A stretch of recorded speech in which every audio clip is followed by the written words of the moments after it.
on, everybody? It is your main man, Big Iv, the talk of the town, Mr. DETV'S.com. And you know what I do. I try to bring people together by giving awesome information, but just news that you can use. I hate that cliche, I hate it, but news that you can use that make your life better. So today, with my special guest, took some time out of her life to just come to the set and come talk to me about some things that hopefully you can just package up, put it in your toolbox, and just grow and just take your life and just become better. Kathy Jennings, thank you for coming. Well, thank you, Ivan. I really happy to be on your show. Thank you, thank you. One of the things, Kathy, is like you just heard me. I like to bring people together. I love for people to hear people's story, and hopefully that it can motivate someone. So, real quick, tell us who Kathy is. Sure. Well, like you, I grew up in Wilmington, in a different part of Wilmington. I grew up in the what's now the Trolley Square area, 14th and DuPont. Oh, you're a DuPont, baby. I am. Awesome. I am. And the B&O Railroad. Right. Right up the street. My mom was a single mother because my father left before I was born. Mm-hmm. I've never met him. He never paid a dime in child support. And so, as my mother used to tell me, we didn't have two dimes to rub together. Yeah. But we had a lot of love. So we moved in with my grandparents in a small house on 14th Street. Mm-hmm. And my mom picked herself up, brushed herself off, became the first college graduate in our family. She Right. went to nursing school. Nice. And so I was pretty gosh darn lucky to have the mom I did, Right. because she then became a public health nurse, and she taught me the value of persevering Mm-hmm. through struggles, economic struggles, and just struggles with society. She was treated differently in those days because Right. she didn't have a husband by her side, and I didn't have a father.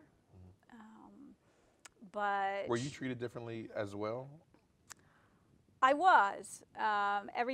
Every child that I played with in those days had a pretty traditional family. Right. And I took the number 10 bus to Sacred Heart School. Mm-hmm. It was our church, Sacred Heart. It was the only school that didn't charge tuition. Right. So my grandma cleaned the altar, and I got to go to school. Nice.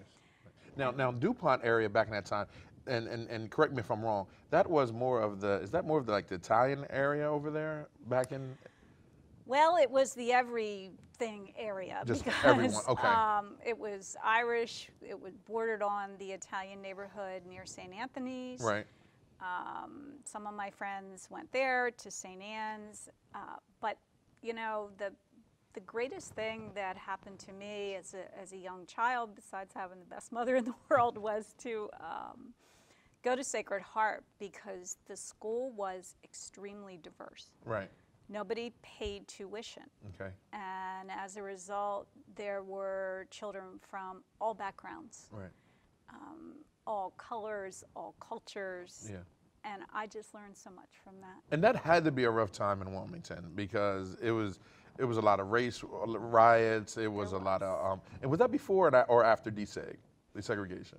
It was before. Okay, so yeah, it was just a different Delaware. It was a very different Delaware. You know, children are pretty pure. Mm-hmm. And so I had friends of all races. Right. And all backgrounds. Mm-hmm. But if my friends and I would wander into a neighborhood that didn't welcome that kind of diversity, Yeah. that's when I experienced racism for the first time. And I didn't know what to make of it. It just didn't make sense to me that people would be treated differently Mm-hmm. because of the color of their skin. Right. Or where they came from. Right. But you know, the courage that my friends had, you know, to venture out Mm-hmm. and to really stand up for themselves and show who they were, Mm-hmm. was a great experience for me as well. All right. So you're in school. You're in Sacred Heart. When did you decide to go to college? Like, what happened? Well, there was a period of time when you know, teachers and my mother even thought I would never get to college. Yeah, I think my mom did the same thing. Yeah, I was a city kid, and I was always roaming around the streets Right. and enjoying life and not necessarily paying attention to my books. Right, right. But then in high school something clicked, and I really started to love to read. Right. That's why I very much emphasize childhood literacy as the way for so many of us to improve Yeah. our lives. Yeah. And it's a lifelong thing. If you learn how to read as a child, Yeah. you take that with you for the rest of your life. So that was what was transformative for me in high school. I just developed a love of reading, and that led to a love of learning. Was that like your escape to get from, you know, where you was living to just say, you know, I can create a better world within these books or imagine this world? That's right. And that's how I got interested in government and eventually got interested in criminal justice Nice. and trial work. Nice, nice. So let me ask you, high school, any mentors or people that you found that you grabbed inspiration from? Oh, there were many. But there was one civics teacher, Mr. Crum. I think he just got an award from the high school I went to. Nice. He was really ahead of his time because he didn't just teach us civics, he taught us about our world and how important it is to pay attention to what's going on. Like, he would, for example, go undercover, I think one time in Maryland, to a Ku Klux Klan rally just to see what this was like. Right. And he came back and told us, my eyes were opened. And I said, wow, I can't believe this is happening. And, you know, he experienced it firsthand. He brought that experience to us. Right. And it really opened my eyes that, you know, we have a lot of work to be done in this country. Right. And although we've made progress, we still have a lot of work to be done. Let me ask you this. What was the hardest time in your life, and what did you do to get through that? Because I know there had to be a lot of glass ceilings and other things going on, but what happened in your life? Well, there were years when I just thought, there's no way I can get to the next level. And then I thought about my mom most of all. Right. And it just gave me the inner strength to move forward. For example, when I graduated from law school, I was the second woman in the Attorney General's office criminal division. And I wanted to be a trial attorney, wanted to work in the criminal justice field and help victims of crime. But it was a man's world. Right. All police officers just about were male, and certainly just about every prosecutor was a male. And it was rough going. There just weren't female lawyers in the courtroom. Right. People didn't think, you know, that I could move on, that I could try the kind of cases you have to try and be, quote, tough enough to do it. And these are also people that I take it that were in your class that was saying, you know, you're biting off more than you can chew. Yeah. And, you know, women don't make good trial lawyers. Well, that's just not true. Right, right. But when you hear that all the time and you just have to show yourself, you have to prove yourself and move on to the next level. And I just kept doing it until I got into homicide prosecutions. I prosecuted many rape cases, child abuse cases, domestic violence cases. But the toughest case I ever tried involved a man who abducted, tortured, and murdered 5 women along the Route 40 corridor. He was Delaware's only serial killer. Wow.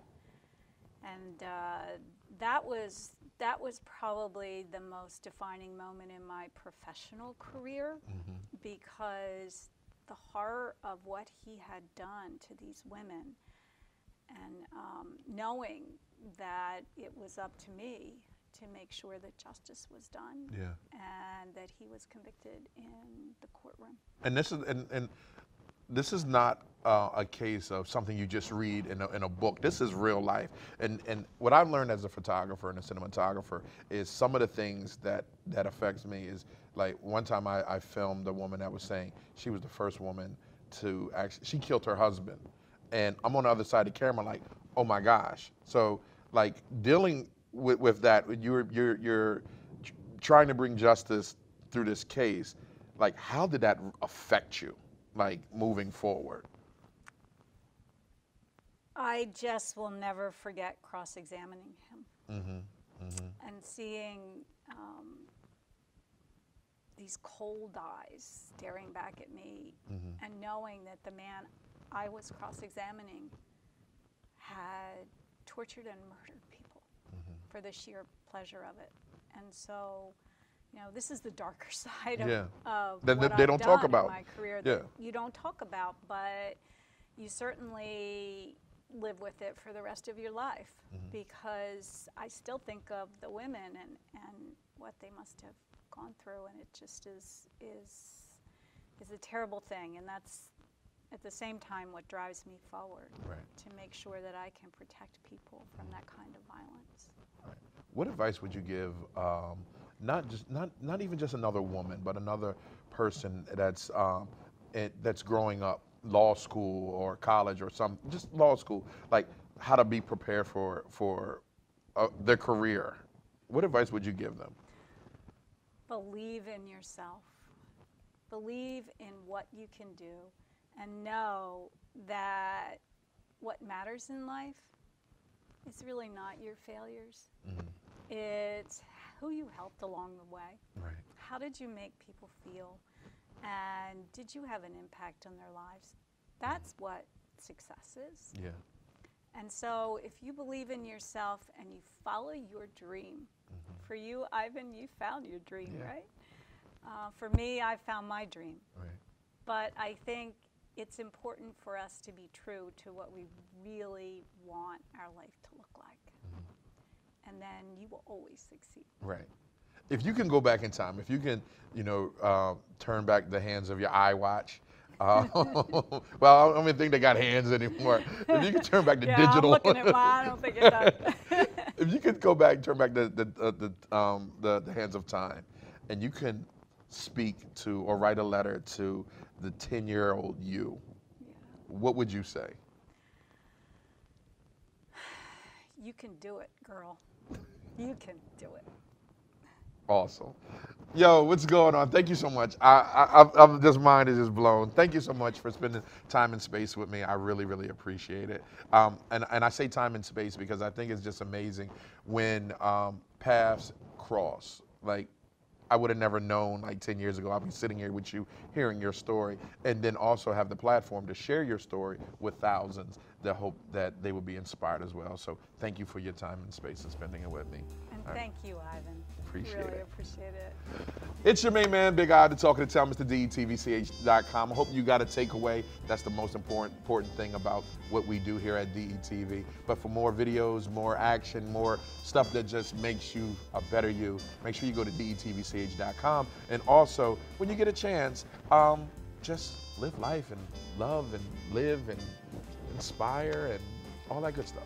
All right? See you on the other side.